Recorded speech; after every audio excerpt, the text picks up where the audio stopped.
Giant Goofballs, a New York Giants podcast. Are you a goofball that loves Giants football? If so, sit back and relax as we talk about the team that both excites and frustrates us so much. And now, here are your goofball hosts, Drew and Rob. Welcome, fellow goofballs, the Two Giant Goofballs, a New York Giants podcast. I am Drew, joined as always by... me, Rob. And for once, I'm not the reason why we're late.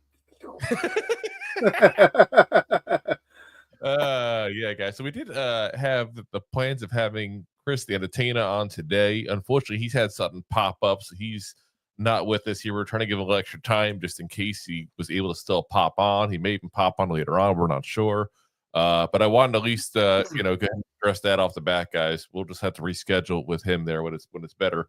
Like I said, just stuff happens in life, guys. We're all podcasters, content creators, got stuff going on outside of it there. So, but we still got a ton of news to go over here with you guys. We got camp news. We got somebody already out for the year.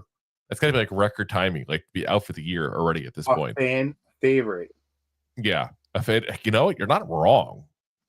I don't necessarily agree with the fact that you're not wrong, but we shouldn't be wrong. You shouldn't be right, but you are right. We have a new Giant as well. We just signed, who also is an old Giant. So gotta return. It's the circle of New York. Yeah, we're like Costco here, just taking things back left and right here. And like I said, we got also, of course, the training camp stuff to go over there with you guys. Also, some big time news with Jaxson Dart saying things are slowing down, and a lot of nice sound bites there from Abdul Carter. Wanted to go over there with you guys there. So before we get started, Mac, the Giants fans, what's up, man? What's up, Mac? He said we just can't catch a break, and that's what we're going to talk about.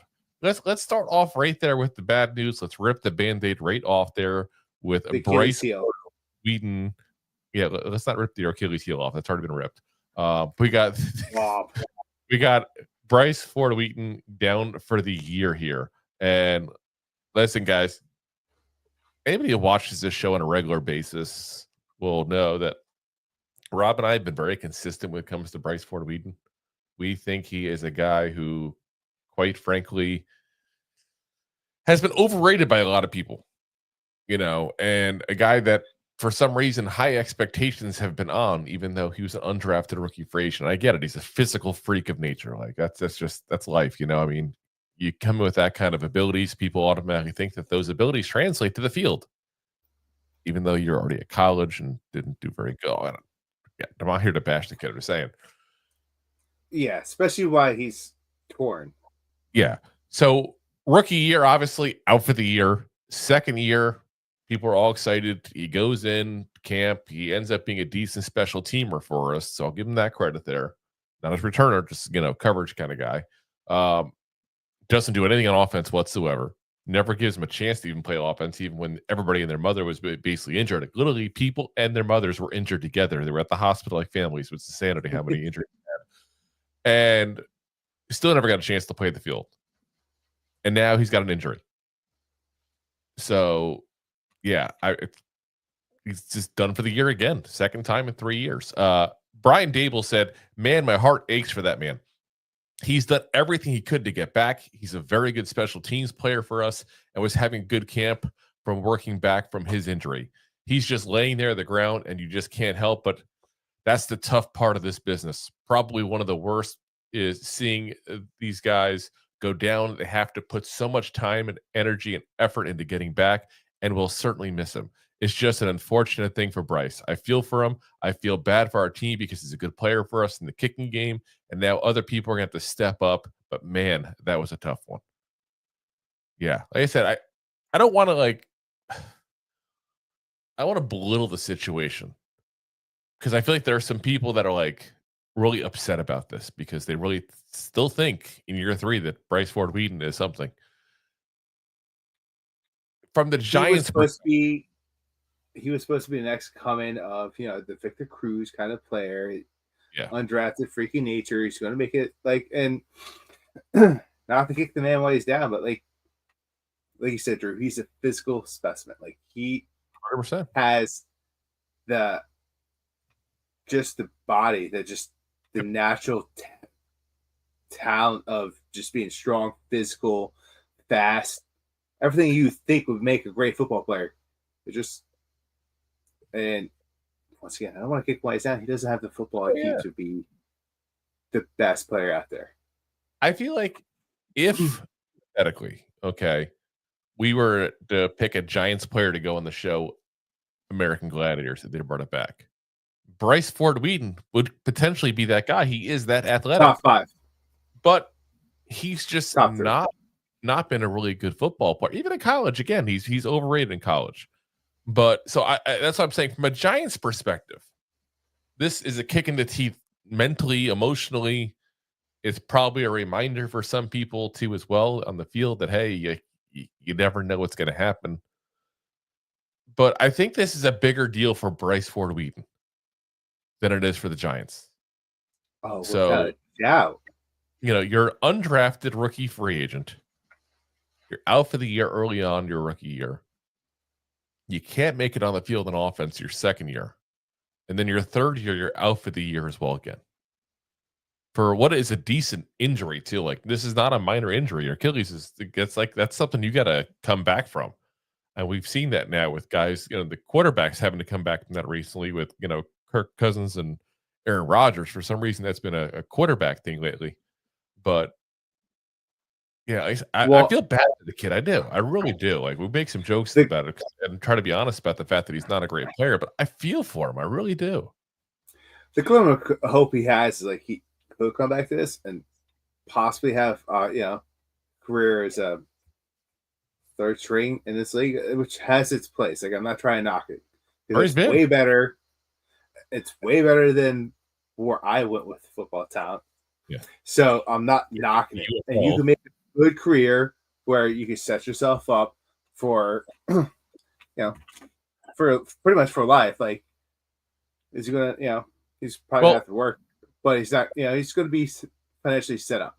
Once you actually play for over 3 years, you actually, I'm going to get into the business weeds here, a little bit of football players. Yeah. Once you get into being 3 years as a football player, that's when you're eligible to be receive a pension.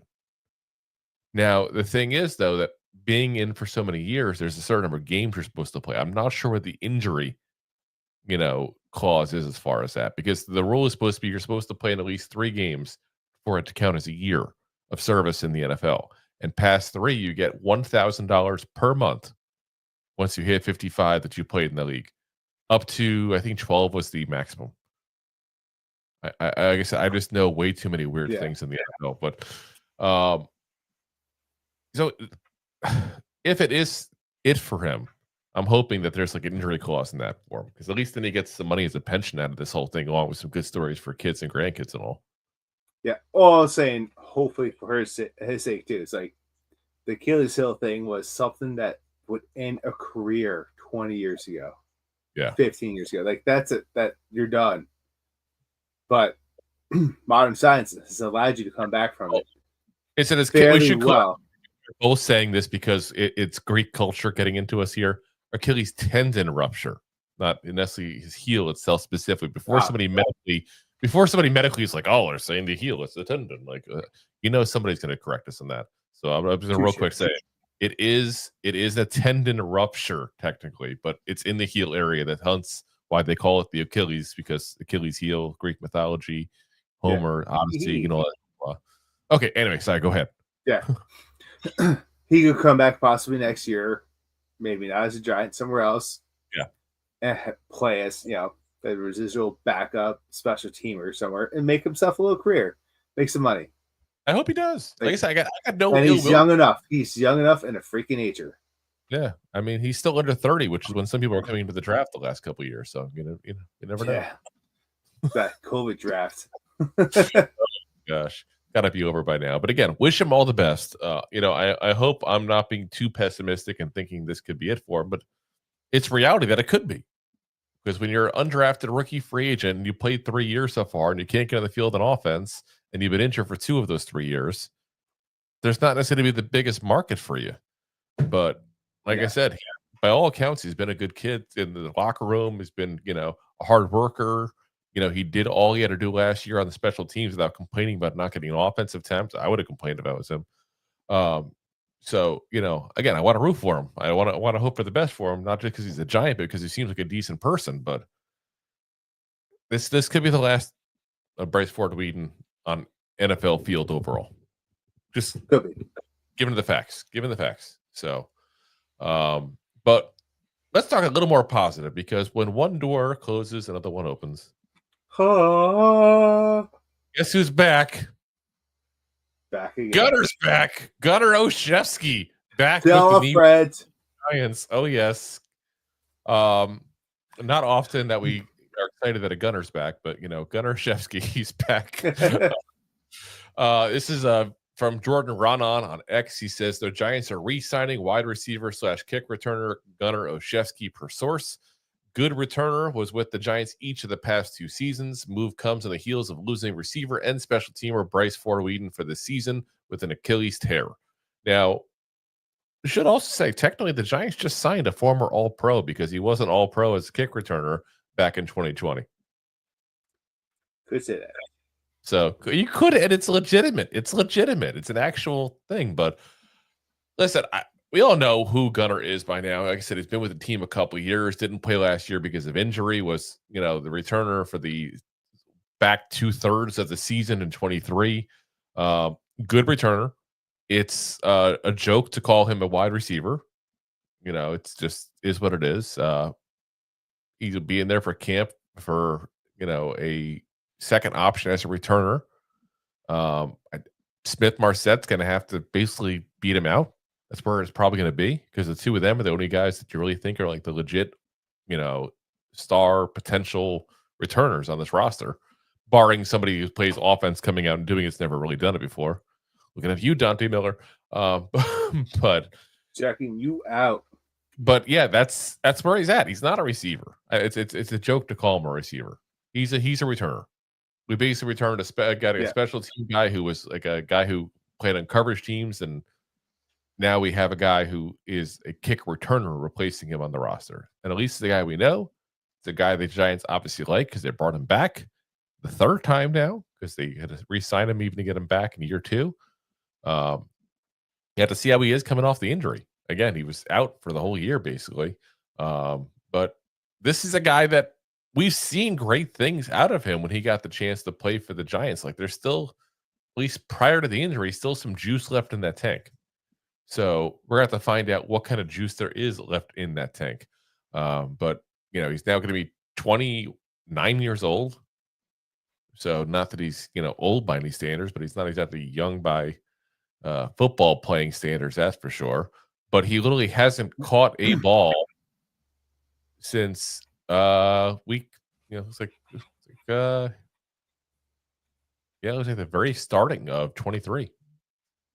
So do we resign Gunnar after we learn the news about Bryce Ford-Wheaton? No, that's what they're saying. Like, that's what we signed him to replace that on the roster. Yeah. So his replacement's already on the roster. Let me be very clear on that. We'll talk about that. We'll talk about the training camp stuff. We'll talk about that in a minute here. But this is another option, at least for special teams, as a returner. We've said kind of, besides Smith Marsette, we're like, who's going to return? Well, maybe they keep both. Who knows? They're both very good returners, that's for sure. At least Gunnar was before the injury. We'll have to find out there. But all right, before we get to the next segment real quick, because I see that Jay's late to the party and said, where's Tina? Again, he had something pop up. He may pop in later on. If not, we're just going to reschedule with him there. So yeah, we just, like I said, we'll figure that out later on with him based on that. He says, I see who. Tim says, should the Giants sign Cordell Patterson to replace the injured Bryce Ford-Wheaton after the Steelers released him? We have enough players that we'd have no clue what to do with. Like Cordell Patterson, that the Falcons knew how to use him, and that's why the Steelers signed him, because their old head coach for the Falcons is now the OC over in Pittsburgh. The only place he's actually been successful. So if they're dropping him, that tells me there's something wrong. And it could be the fact that he's 34. Not young. I hate to say it. I got 10 years on him almost, but that's not young in the NFL. And he's also not a gunner, as Jay says here to Tim. And again, if you want to sign Cordell Patterson, that's one thing. You're signing him to be a weapon, but you're not signing him to be a gunner on special teams. That's for sure. Which, again, Tim just said replace him on there, but just to clarify, different type of player. Jason's Rob's got that look of satisfaction on his face, like many vacuums were sold today. Did you sell many vacuums? The most. Yes. Got the most vacuums sold. Anthony just signed OBJ already. Just joking. Yes, I thank you for joking. We appreciate that. All right, guys. Let's get into the next segment here. We're going to talk about training camp. But before we do that, we are going to pay the bills. Thanks for watching. Like the show? Of course you do, or you would have turned it off by now and not be hearing me. There are plenty of ways to support the show. YouTube is the best place to join us, and we offer memberships there with fun benefits like custom emojis and early access to video clips. Of course, there you can also send super chats and stickers to send one-time support payments. The best way to support the show is to buy these drunk idiots beers at buymeacoffee.com/2giantgoofballs. Along with one-time support payments, there are also monthly plans, so you can continue to help kill their livers each month. You can also show people that you are a goofball by visiting our store at 2giantgoofballs-shop.fourthwall.com. We got everything from shirts, hats, phone cases, funny candles, buttons, stickers, and even a 2 Giant Goofballs towel to dry off your goofballs. Of course, you can always support the show for free by simply hitting the like, subscribe, and share button wherever you are watching or listening to this. Hit the thumbs up on YouTube. Leave a 5-star review on Apple Podcasts. It helps the show tremendously, and quite frankly, the Goofballs suck at marketing and need your help to get the word out. Thank you for being part of the Goofball Army and for taking the time out to support the show. All righty, guys, there. And, of course, we see the comment from Jay. The vacuum noise. Oh, yes. That's just true. The vacuum noise. That's just...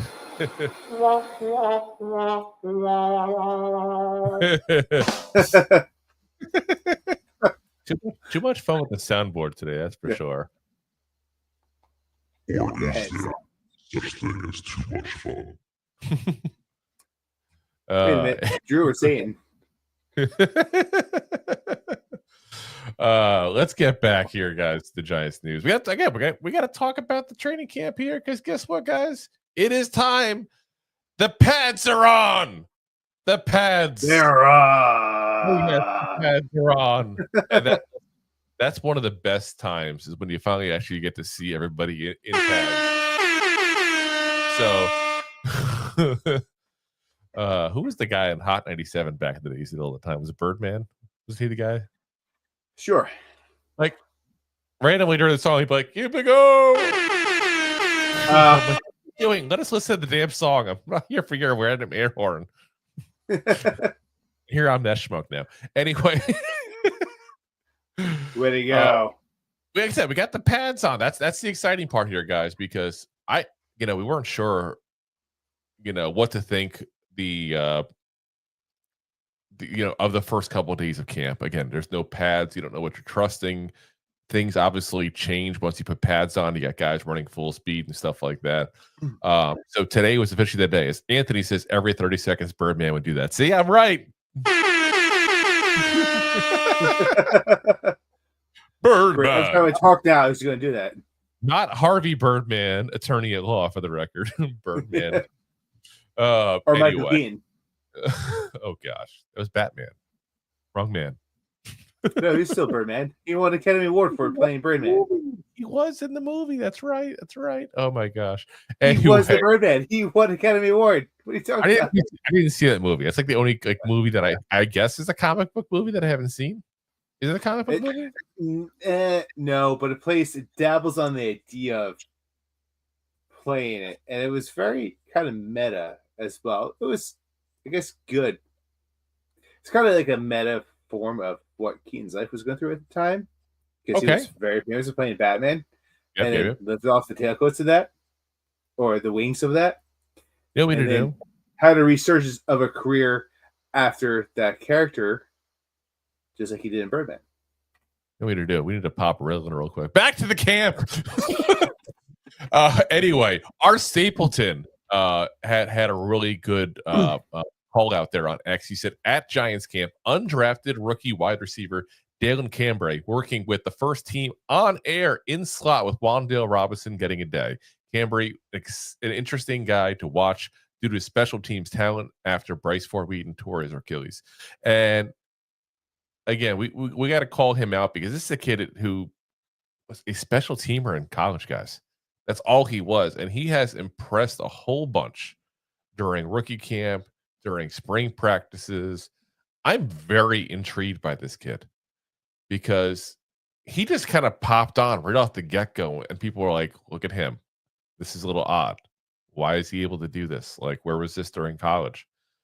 And, we've talked about it before. Whenever you see a kid that kind of blossoms, so to speak, in the NFL, you got to question some of the coaching stuff. And you see that more with small schools because obviously smaller school, worse players, worse coaches. It trickles down, Well, Dalen played over at Louisiana. Not exactly what I would say not Louisiana Tech, by the way. Louisiana. Not Louisiana State. Louisiana. I think he went to school with Bobby Boucher at this point. So it's like, he's a guy that, you could sit there and say you could understand where maybe better coaching all of a sudden sees something, teaches him something, and all of a sudden he's better. But I'm intrigued by him. I'm not going to go crazy and say he's this year's Victor Cruz, like we're talking about with Bryce Ford-Wheaton before. Like, I hate every year we say this is the Victor Cruz this year. No, there's not often a Victor Cruz. But is he a guy that could? Who was the Victor Cruz before Victor Cruz? T.O. He was like a 6th-round draft pick, wasn't he? T.O. Yeah, I guess so. I thought he was. I don't have to look it up. I wasn't planning on this topic. Yeah. Continue. Really? But anyway, he's a guy that I think because of that injury, he will go ahead and make the roster. And I think he'll be a guy who will be a special teamer specifically. And then later on towards the year, kind of get some play as an actual wide receiver. And that'd be nice. That's for sure if he gets that. Oh, by the way, T.O. was a 3rd round. I don't know who I'm thinking of in the 6th round. I don't know who I'm thinking of. I had to look it up. It was driving me nuts. Somebody. Stephon Diggs, 5th-round pick. There we go. They're both attitude people. I get them confused. That is what it is. Anyway. But again, he's going to be an interesting guy to keep an eye on. If he keeps on impressing like he has, that's where his role is going to be. And you're going to hopefully see him get a little chance on the offense, maybe do something later on in the year. And maybe he's a steal. And again, to be a steal does not mean you do 1,500 yards like Cruz did. I just realized why he's asking where the entertainer is. By the way, I had the wrong thing up. You were listed as the entertainer. But to be a steal doesn't mean you have to be a 1,500-yard guy. What it just means is you got to be a guy who's going to go ahead and make the team as an undrafted free agent and have some kind of element of helping the team. And if you are a good special teamer and you do anything at all on offense, that's a good that's a good outcome for undrafted rookie free agent. I think I would take that. If you tell me right now, I'm going to get you this kid undrafted, here's his role, and that's his role, sign me up. Special team guy who's going to occasionally pop on the field maybe and do something. Done. You can't have especially in a free agent. You get him cheaper than the 7th round. Yeah. And Anthony with the good call out there. AB was the 6th round. Like I said, a bunch of headache receivers apparently.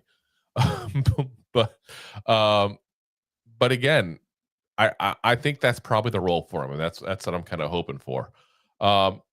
We also got to call out here the guys who looked really good in full on pads here was Tyrone Tracy and Skattebo, who again now you actually can judge what they're doing because they're in pads, they're actually hitting, there's actually contact going on, and especially Skattebo had a really nice run today in practice.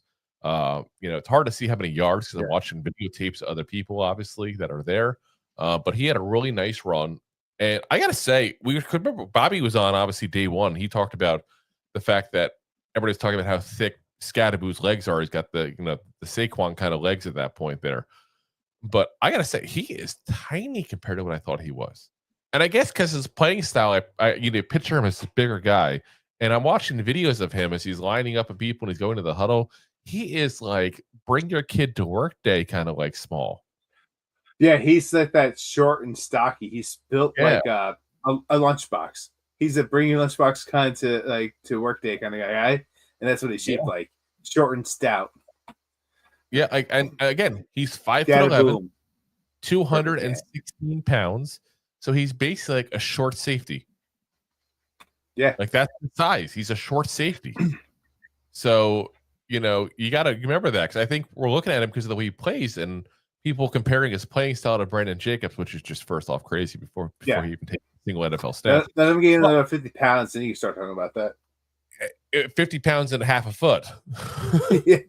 Like that's what I'm saying. Like, he's a small guy, and I'm wondering if that's actually going to be kind of an advantage for him, though, because he's going to hit the hole and defense aren't even going to see him, and then all of a sudden he's going to just slam right into him.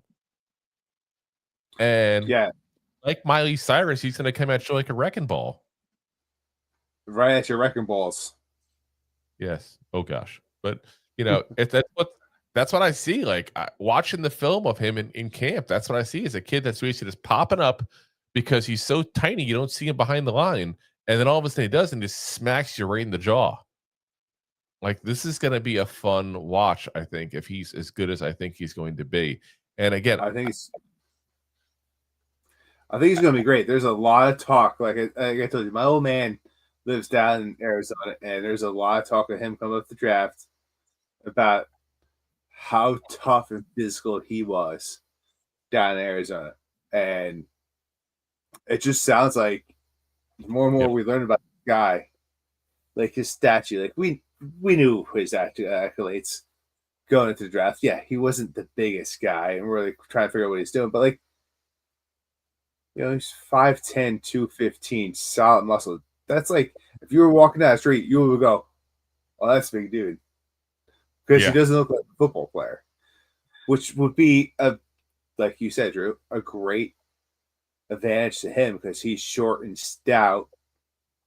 And once he ducks down, trying to get between the line, when everyone's 6'4", 6'5", trying to figure out where he's at, and he's going down at that, at his waist level, going through the line, like he's going to uppercut people, like that, literally, but like going through the line and getting those extra yards, like it should be fun.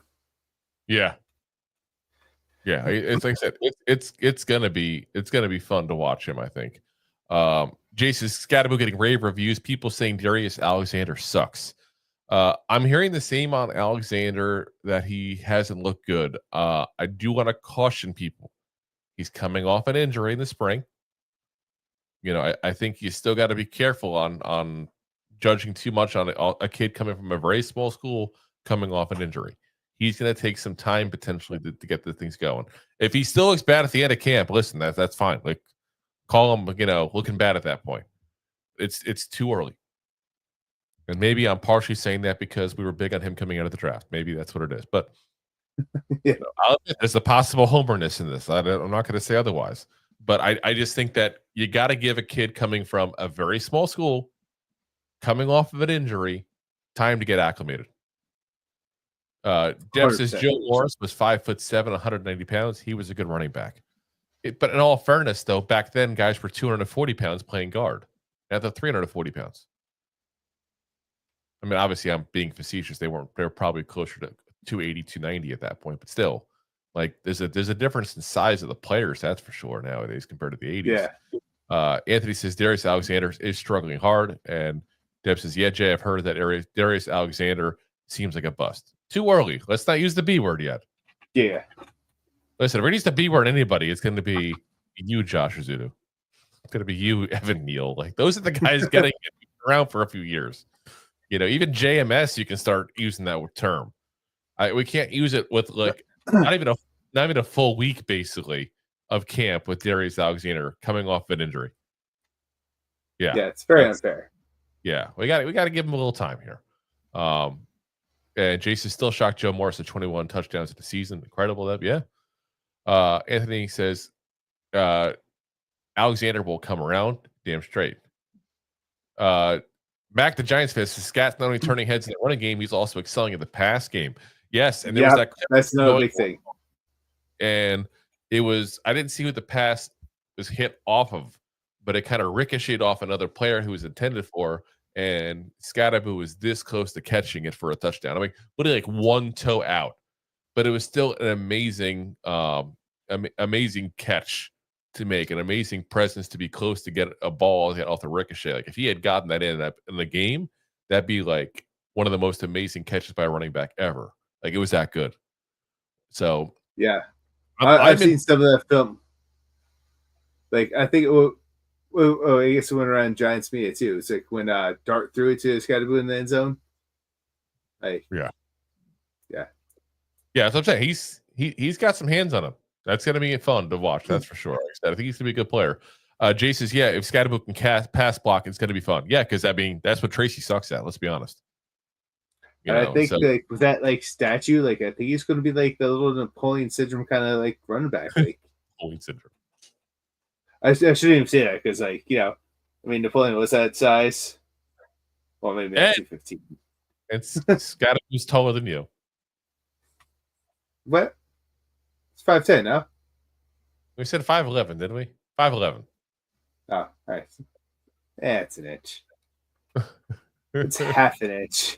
That's what she said anyway. I heard that Neil at guard might be worth some interest at some point. We'll see.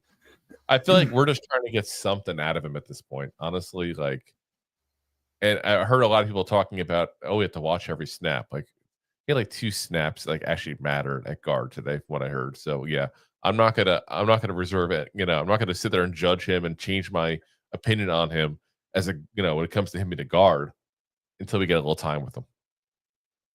Again, he's gonna need time. If we're being fair, he needs time to acclimate to being a guard. So we'll see. Yeah. But if he's decent, any good at all, he'll either be on the starting lineup or he'll be traded. That's where he's at. Jay says Toledo Darius is going from playing football against vacuum salesmen to the NFL. Not an easy transition. We had to be patient. He just wanted to hear the vacuum sound again. I'm on to him. 100% on it. At least give me like a fun one to play instead, Jay. Like, all hail the New York Giants. See, that's a fun one. We're gonna be cleaning up this town. That's what we're gonna do. Let's get something fun here. Jason Evan Neal is salvage operation. He won't be on the team next year, no matter what. We'll see. We'll see. Listen, if he knocks it out of the park at the guard, you're gonna keep him there, obviously. Like, if he's just mediocre. I'm not James. Like Greg Van Roten is old. GVR is old. He's in his mid-30s. Like he's not going to be around much longer. You want Evan Neal to succeed and take that spot. That's a good problem to have. Plus, then GVR can move to take over JMS. We have all kinds of letters being thrown over the place. Alphabet soup. Oh my gosh. Now we also got to talk about Dart because it's not an episode on camp without talking about Dart. We're all kind of obsessed with him lately. I get why. I mean, but he started to settle down after having the first couple rough practices there. The last couple practices settled down big time. People were glowing on him on the last unpadded practice and how great he was. But yeah, he's definitely looking better. I'm being kind of tepid in what I'm saying because we've cautioned you guys from the get-go. We can't live or die based on a practice for Jaxson Dart. We can't change our opinion every practice about Jaxson Dart. We can't sit there and claim he should be starting or should be thrown off the team based on a practice for Jaxson Dart. Like, I cannot clarify this enough for you guys. Like, I'm seeing people every single practice, like Giants Twitter goes like, oh, he looks great. Maybe we should start him instead of Russell Wilson, to, oh, he threw an interception back-to-back practices. I knew he was a bust. We don't know what he is yet. We don't know what he is. So give him a chance to develop, to slowly take over, Give him some games. Not just once he goes in, you just judge him off what he does game one. Give him a chance to get some games under his belt to see what he is. And let's see. Hopefully by the end of the year, we have a good gauge to judge what Jaxson Dart's going to be. But who knows? You never know. Let's see. Anthony says it would be a great problem to have if he's halfway decent. Talking about obviously Evan Neal with the guard switch there we were talking about a moment ago. And then Anthony says, Jay, I think he will go anywhere that will pay him any kind of money, even if it were the Giants. Is that Evan Neal he's talking about? We'll have to assume. Oh, yeah. I didn't see Jay comment. He said if Evan Neal would even want to come back, no way. Talking about how basically he's not going to be the team no matter what. I mean, you never know. Well, listen, at the end of the day, if Miami turns around and offers the same amount of the Giants, he might flee to Miami after everything he said to the Giants fans. He just might want to get out of the market. Yeah. That might be right. He may just want to start a place anew. All right, I tried this position for so many years. I moved over here. I kind of revamped my career, but I still have this bad taste. Not even for him, but the fans have a bad taste in me. Then we go to a new market, recreate myself. He might just want to do that for the same amount of money. Or he could just play halfway decent, decide to re-sign because he just want to take the risk. He sucks the rest half of the year. Which is another thing as well. Yeah. Like I said, you just never know. As Jay says, he had a mixed diagnosed injury and got into a fan spin a bust. Yes, but the fans thing's on him. The diagnosis on the injuries on the Giants. I'm going to be very clear on that. Yeah. That is 100% on the Giants. So Anthony says he also might be flipping burgers. As Jay says, flipping burgers like selling vacuums is honest work. Anthony. Hell yeah, man. It is honest work for an honest man like Rob. We should also say that everybody's just glowing on Abdul Carter. But again, I'm just gonna say, let's wait till he plays a little. Let's reserve some judgment on rookies overall as a whole. As Anthony says, Jay is going hard after the vacuums tonight. Oh yes, he is. He really wants that suck sound. Oh my gosh. Anyway, guys, let's talk a little bit about Jaxson Dart here, because like he said, he's looked better. And he's now saying that the game is slowing down for him. And listen, I think if the Giants are smart, they talk to him, say, shut up, stop saying stuff like this. You're going to go through rough spots after you said the game is slowing down. Like you're setting yourself up for failure. But, I really do like that. It just seems like things have gotten better for him after a rough couple of practices to start there. And I like it because I want the kid to succeed. I want him a chance to succeed. And if he sucks all throughout camp, let's be very frank, Giants are going to have a very, very, very short fuse with him. Like Giants fans in general, we have a short fuse because we're tired of losing. Giants fans the Giants will also have a short fuse with them potentially because they only want to keep their job. Let's be honest, Daboll's on a short leash. Shane's on a shortish leash. I said shortish for Shane. He's probably get better, leash, a little longer leash. Like he's got one of those retractable ones. Training a dog to heel, and you just don't want to. It's like a 2-foot lead, so they don't go far from your side. Like Joe Shane's got a 6-footer. Like he's not going anywhere far, but he's not. He's not on the long leash you use when you want to let the dog go to the beach.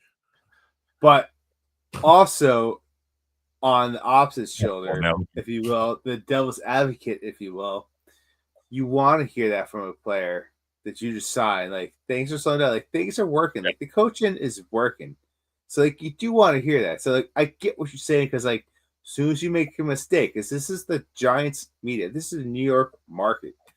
You hear something, you're gonna run with it. Yes. If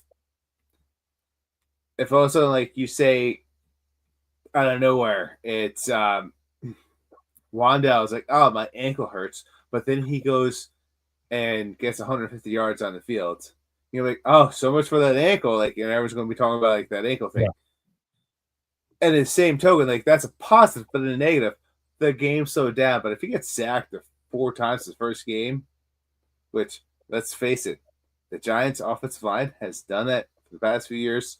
No, never. Quite a few games. You're going to be like, oh, how slow is that game, Jaxson Dart? Like, we're all going to do that. We're going to be that mean, are we? I hope. Sheesh. Oh, I'm going to be way worse than that. That's me being tame about it. So mean. But that's our market. Like, that's what we do. Yeah. No, you're not wrong there. I mean, that's why I'm saying I wish he didn't say it for that reason. But I kind of like that he said it because it means he feels it. You know what I'm saying? Like, there's a double-edged sword that whole time. Yeah. Yeah. He's walking that. He's teetering that tightrope, so it better be a little more. Hopefully, he's not throwing 3 picks his first game. He did say. I told Dabes earlier this week after the first day, I was like, I wish we had 2-a-days so we can go practice again. I just really look forward to the next opportunity that I have. I like that attitude after, like I said, a bad first practice he had. Like everybody was talking about how bad the first practice was. He says, I can definitely feel a difference in the first day to even today. Just that the game's starting to slow down a little bit, the more that I get comfortable with the plays and the system. So just trying to take advantage of the opportunities that I get, trying to study late as much as I can. Like I said, he's got the right attitude, guys. Like, and this is what I keep telling Giants fans. Like, I don't care what you thought about him pre-draft. I don't give a damn, quite frankly. And anybody watches on this is not going with the wind. Anybody watches or listens to the show know that Rob and I were not high on him coming out of this draft. Point blank. I don't give a damn. I am rooting for this kid. He's a Giant, and he said everything right. He's done everything right so far. I am flat out rooting for him. And at least I am Giants wrong. I was going to say, at least the Giants organization has really drafted quarterbacks that say the right thing. They really, oh my God. I sometimes wonder if they're a group of scouts or a group of human resource and scouting for the for like a PR talent management program. God, but like I said, at the end of the day, like he said everything. Like you want to hear from someone that had a bad day, if you will. Like, yeah. Things came at me fast. I sat back in the pocket way too long, and everything moved all over the place. The game slowed down. You just hit the nail on the head there, because that was one of the biggest things you heard about him is he was sitting in the pocket too long. He was taking too much time to throw the ball, and that's part of the slowing down process. It's not that the game slows down as you get better. Is your processing speeds up. And that's what he said he needed to gain based on what he was doing in college, is to process the whole field and to do it quickly. And that was a problem. He hadn't really had to do that in college. That's the system he was in, not because of him. Let's be very clear on that. That's the Lane Kiffin system. But now, like I said, you got a chance for somebody who can come in here and perhaps, develop. But we have to give him now the time to develop. That's the big thing for me. Give him the time to develop. I'm going to say it again right now. I don't give a damn how good he looks in preseason.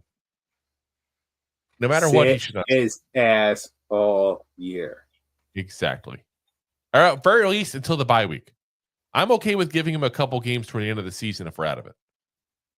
That I'm okay with. We better be way out of it. And I still, at that point, you already got a backup you put in there. You want to put him in like towards the end of the game, do it. Yeah. But don't ruin his ego. Don't ruin his confidence. And don't DJ him. But 100%, literally just put the swimmies on him and throw him into the shallow end. Yeah. Let's let him learn how to swim properly, and let's let him walk in the water before he learns how to swim. Screw it. You're gonna walk out of water? You're giving high in water, not on water. Wow. Let's say it was Jesus. And Jay says you need to see something from Dart. You might have the #1 overall pick in 2026. That's why I said if we're out of it, then throw him in the last couple games, see what you got. I get that part of it. But you throw him in week 1, week 4, like, yeah, wonder why he fails. Because we took a kid we knew needed work that really wasn't a first-round talent, was a second-round talent. And we throw him in way too early. Just being very frank, if we're picking based on talent, he would have been a second-round pick. And that's okay. Listen, there's very successful quarterbacks that were drafted in second, third, fourth, even fifth round that had long careers in the NFL. Yep. Like, it's perfectly fine. But you know what they do? They pick. Yep. I mean, he's that part of it. But like typically they sit behind someone and they learn. He did get thrown to the year. Yeah. I mean, that's why I've been saying it for the past year. It was important that we pick up someone like Winston just to help develop him. I was ecstatic to get him. Even though Winston's not a great quarterback. Like, let's be real. Like, he's not a great quarterback. But you know what he is? He's a story that, like, and a mentor. Like, he's not the best mentor to say that he'll keep you in check because, like, hey, listen, I was number 1 overall. Look where I am. Best overall second string. Yeah. And then you get someone like Russell Wilson, who's like third round, going to the Wolves, worked hard. This is what I had to do on the side. Once again, let them sit behind those two guys. Let them learn. Let them hear their wisdom, what they've and experience, what they've gone through the NFL so far. And that Dart, forget that. He seems like a smart guy. Unlimited. That's right. Maybe just need more catchphrases. That's for sure. Back to Giants fans, I can genuinely say he seemed to show improvement each day. Like I said, that's what you hear. Again, it's hard to say with these things. We talked about before. We don't know what the Giants are doing. We're just watching plays unfold and taking observations without having all the knowledge. For all we know, the Giants are purposely making the defenses into situations that are bad for them and good for the quarterback. We don't know. Yeah, we said it before, but remember 2022 when they purposely tried to make Daniel Jones' life hell. We don't know what they're doing. So that's all we're doing is guessing. All we're doing. So we'll have to see. Deb says, so if we have a number 1 pick taken at the quarterback, worst case, you end up with 2 good quarterbacks and trade one. That's not a bad scenario. Anthony says, we sat down and went through the schedule today. I am sitting at sneaky 10-7. First off, yeah, that's possible. Second off, who's we? Yeah. Who is that? Why were Rob and I not invited? Was there drinks? Was there appetizers? I usually bring some. Come on. I'm courteous. Oh, my gosh. Anthony says, we won't see Dart outside of the preseason. I still think we'll see him later in the year. I really do. Jay says, my biggest takeaway with training camp is that fans are gullible and believe the shit the team is telling them and hype TikTok videos. Same poop every year. Every year. Listen, it's not that they're gullible. It's that we're desperate for hope. That's what it really is, honestly. We are desperate for hope. Hands down. Yes. Like I said, that's where I feel like we're at there. Anthony says, Deb, you trade back at that point and let someone give up the world for that pick. Yes. That's not a big issue. That's a good problem to have. Matt, the Giants fans, I feel like you got to see Dart for a couple games at least. You have to know what you're investing in, especially with what could be another historic QB class coming out next year. I agree with that. Like I said, we need to see a little bit. Just a little bit. Like you said. Talking to me. No, it also depends on how we play. You have to play by ear, ear and eye test what's going on this season, right? So if he looks like he's developing, like, yes, he should play some games. But if we're completely out of it, and we're at the opportunity where we're top 10 drafts again, top 5 draft, yeah, you gotta throw him in some games. See what you got there. Find out what you got. Like, do you throw him in to start some games? Maybe, maybe not. Throw him in the second half? Yes. You have to let him develop still, even though you may still take that number 3. Because, like, once again, best case scenario, you got a third overall pick and you got Jaxson Dart as your backup. Just saying. Like, you don't want to ruin the guy you just got this year because you want to make sure you have the best quarterback draft. Yeah. Like do right by him. Give him the chance to sit. But when it boils down to it, if you are in a position to get a quarterback in the draft, like you said, you got to have an option to see this kid this year to find out at least, do we have enough hope in him? Have we seen enough where we don't want a quarterback next year? And then you get the milestone trade down, obviously, if you're in that position. But you got to know. Yeah. You got to know. Let's see here. Jay says we suck and we have a first-round quarterback who can beat at a 37-year-old has been at a. Okay, you're just being negative on Russ again. Yeah. It's not whether or not he can beat him out, because to be very frank, there's people having the conversation of what they've seen in the first week. Let me be very clear. Russell Wilson has looked better so far, but people, because Dart's been playing better, people are starting to have that conversation. And no, it's not a matter of that. It's the long-term benefit. Jay says we need guys to play now. We have guys to play now.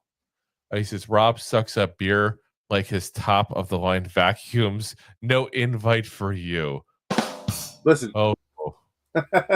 That's why I bring 230s. One for me, one for you guys. Oh gosh. And the invite next time. Sorry guys. Appreciate that. He says we're gonna get a third for Dart if we draft a QB high next year. It's not going to be a fun trade. You know what, though? That's fine. If that's what it is, you trade Jameis Winston for whatever you get, and Jaxson Dart your backup. In that scenario, we're still not doing bad. We're still not doing bad. Jay says we really need to draft the best offensive tackle available in the third round. It would be nice to know if Dart wasn't the total bum. I'm not. Listen, we're not going to get into the draft next year. Way too early. Way too early. He says first round, I mean, but way too early. Jay says Russ is Rob's age. Actually, Russ is a little bit younger. Not too much so. Anyway, let's get unlimited. Let's get into the last segment here. We got to talk a little Abdul Carter, who says, "I'm not Parsons." Love it. About time he finally says it, because I keep hearing the comparisons like crazy, but he said a lot overall there. So he was talking to the press after practice. He said, I feel like pass rush is a science. If it's like you're playing basketball, dribbling the ball, just setting up your moves, setting up your counter. I just try to think about it like that. It's really just a science for me. I have a lot of moves. Yeah, like that's okay. I don't know if I call it a science per se. It's like you're not going to solve global warming anytime soon with your rip swim moves here. Like, I get what he's trying to say. Like, it's a science. Like, but here's my thing. Don't say it's like a science that compare it to basketball. Yeah, yeah. Like, the only scientist in basketball was Dr. J, and I don't even think he was actually a doctor. Pretty sure he had a PhD. Maybe after he retired? I don't know. I don't know. I don't pretend to know the educational background of Dr. J. I don't know. But yeah, like I said, that was a little far. But yeah, he does have a lot of moves. I like that. Now, on the comparisons to Micah Parsons, he said, I am my own player. I'm going to be Abdul Carter. Love it. Like, I just... That's I want to hear you scream that from the freaking rafters. You're not Abdul Carter. I mean, you're not Abdul Carter. You're not Micah Parsons. You are Abdul Carter. I want him to hear. I want him to say, "I'm Abdul Carter," because that's who he is. Otherwise, we're gonna mental health. At this guy's mental health. But like I said, I want to say I am not Micah Parsons. I want to say it often. Like, he's not him. He's like. Again, to put the comparisons on him, it's not fair, because Micah Parsons had one of the all-time great rookie years, as much as we hate to say he's a Cowboy, but it's the truth. Like, he's one of the best edge rusher years. We talked about it, but you have definitely put to an extent here. Like, if we turn around, we draft this player number 3 overall, and he gets nearly half the sacks that, Micah had his rookie year, like, we're on pace to have a really good player. Like, just because Micah Parsons had, like, an amazing rookie year, and if Abdul Carter doesn't do it his rookie year, doesn't mean we got a bust third round. Like, he may need that extra year to learn. Like, let's not get this hype and throw this guy to the wolves. If he turns around and only gets 8 sacks this year, if he gets 8 sacks, awesome. We got 8 sacks from a player. Third overall picks. There's a lot more on the line. People think that, but I'll take that. I'd have no problem with that. Especially if you're learning about this player. Yeah. Now, Carter also was talking about what he's going to do on the field and what he prefers. And he said he definitely prefers rushing with 3-point stance, but says, anything my coaches need me to do, I'm just going to go out there and do it to the best of my ability. So whatever they ask me, I'm going to get in there. I'm going to do it. I've been doing this since my freshman year of college, so I'm pretty much used to it. Yeah, like that's again, I like that. He's the team player mentality is nice to see. That's for sure. I got to stop this real quick though, because Jay is cracking up here. Richard says Giants really should consider giving DeVito a shot. And Jay says, of tequila, Richard Murphy. Oh, my So, Jay, God. what do you think? Gold or silver?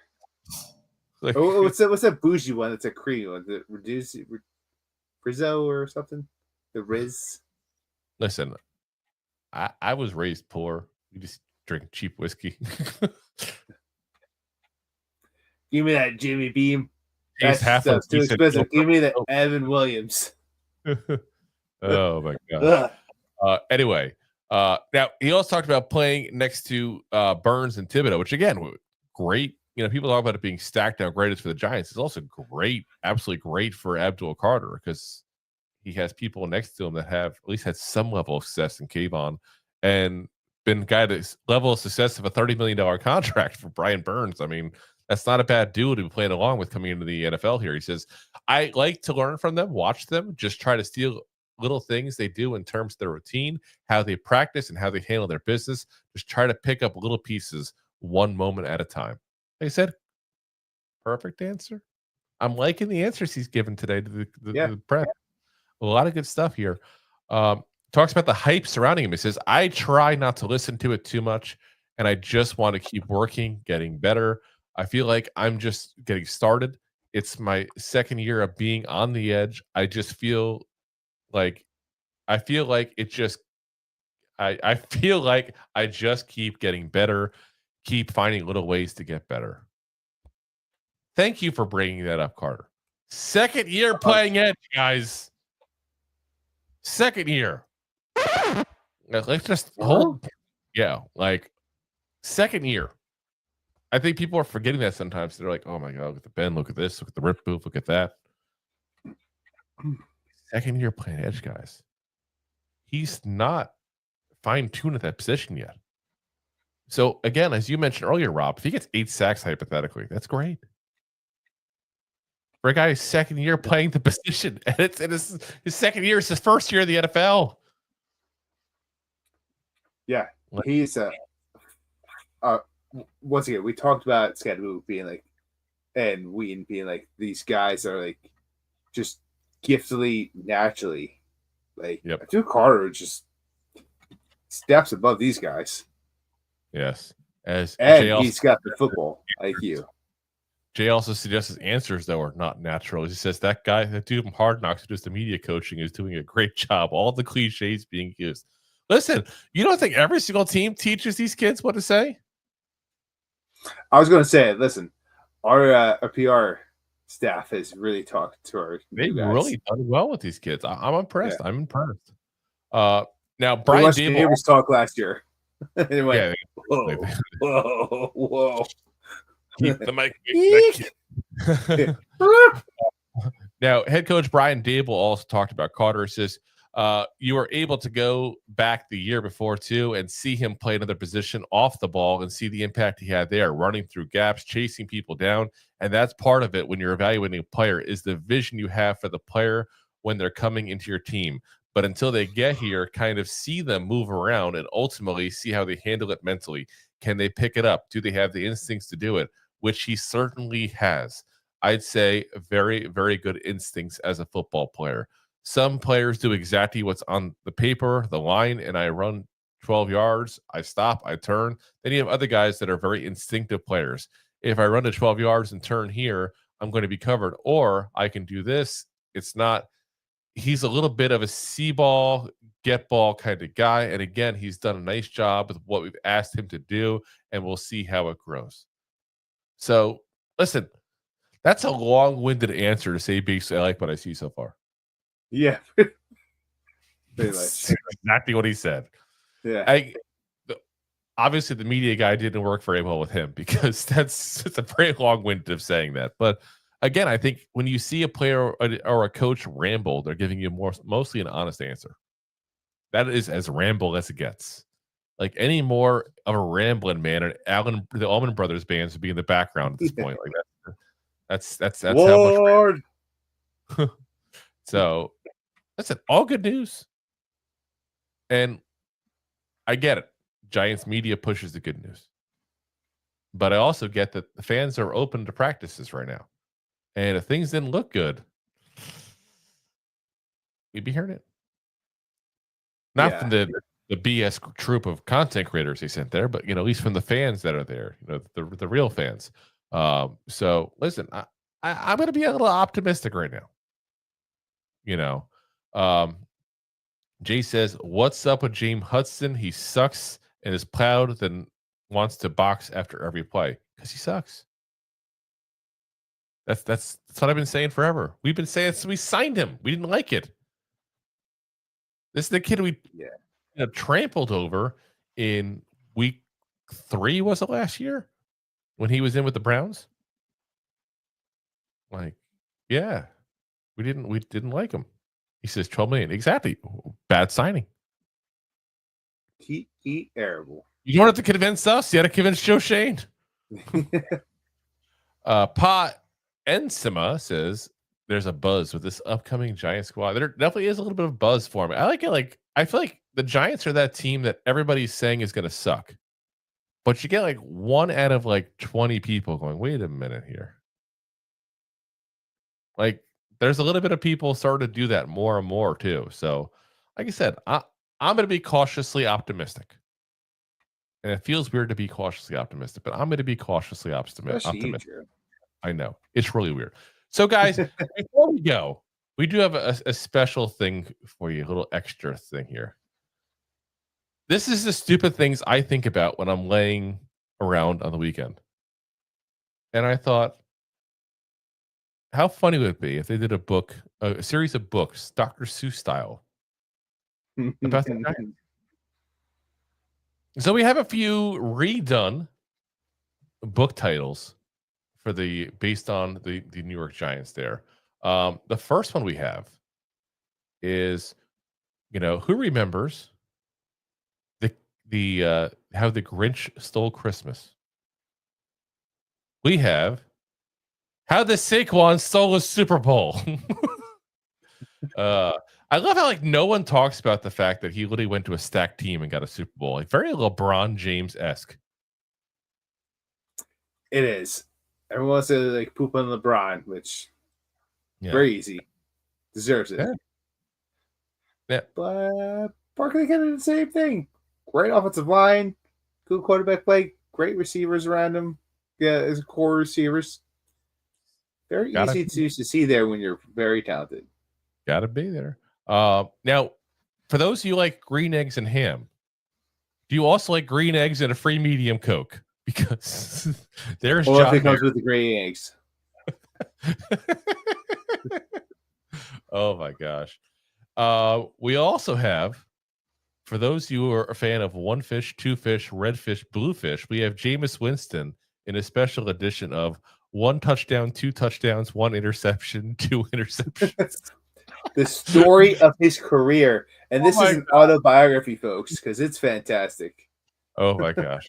And for those of you who are fans of Cat in the Hat, we have the Dak is so whack. Oh Listen, that's people think that's Dr. Seuss that drew that. That's actually a picture of Dak this offseason. Oh, that's wait, hold on. You said that's an actual picture.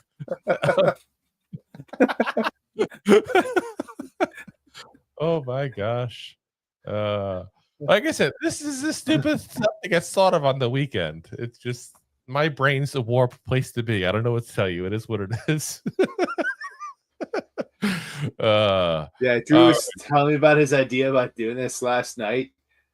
It's been a long weekend for me. It's been a great weekend. And Drew's like, hey, what if Dr. Seuss was here? I was like, this is amazing.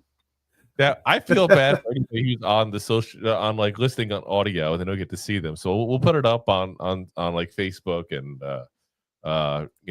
Twitter and that kind of stuff here as well for you guys. But yeah, I definitely think we're talking, and all of a sudden I'm like, here you go, free medium Coke, green eggs and a medium Coke. Like, what the hell? Oh my gosh. Let's see here. We got another one here from Pa says, should the Giants bring back OBJ? No. Oh, not unless not unless it's the same way that we got to talk about another guy here, which I didn't even make the segment for, but we should have. Justin Pugh. Justin Pugh would retire as a New York Giant. So, definitely want to congratulate him. I don't think it got the fanfare necessarily that we're going to give to like when like guys like Richie James retired, because let's be honest, we all kind of saw that coming. He probably should have retired a couple years ago. Not trying to be rude about it, but 2 years ago he came off the couch instead and played for us and gave it his all, as he always did. And it's nice to see him back in the Giants uniform, where he belongs. Glad to see him retire as a Giant. Glad to see that he got to bring his whole family around and have a whole ceremony about it. I know he has his wife and his kid with them, so again, guy that maybe didn't have the career that you're going to go 30 years from now and go, I remember watching Justin Pugh play. You know what I mean? Like, he's not that guy. Yeah. But he was a solid player who gave it his all, fought back through injuries left and right. And like I said, he definitely falls in that category of once a Giant, always a Giant. OBJ, not so much. Yeah. Justin Pugh does. OBJ also bashed players on his way out, and then talk about how he wants to come back here. Exactly. So, yeah, I don't hold much sympathy for him. I really don't. So, anyway, guys, that's gonna call it a night for us. We'll be back again for you guys on Wednesday night. Wednesday. So, Wednesday night. So 9 p.m. Eastern Standard Time. So again, guys, if you haven't already, hit that like, hit that subscribe, hit that share button there. We will have potentially another guest on as well, that we're talking to somebody who may be coming on. I don't want to announce that one because it's not fully confirmed. But like I said, and we will, like I said, look to also reschedule with entertain as well. So we'll let you guys know with that when we do that. Like I said, appreciate you guys for watching. As always, we'll be back again Wednesday. Hit that like, hit the subscribe, hit that share, tell a friend. We suck at marketing. And as always, we are live on YouTube, the preferred platform, Facebook, Twitter/X, Twitch, and of course, Rob's favorite. Wait a minute. That's where you can find Drew live all the time, by the way. And it is why. Of course, as always, we are available the next day on all the audio podcast platforms: Apple, Spotify, iHeartRadio, Pandora, all the big ones there, guys. If you haven't already, like I said, well, hit the like so we stop asking you. Just hit the like. Do it. Yeah, do what you said. It's fine. All right. We'll see you guys Wednesday night, guys. Appreciate you guys watching as always, Giant fans.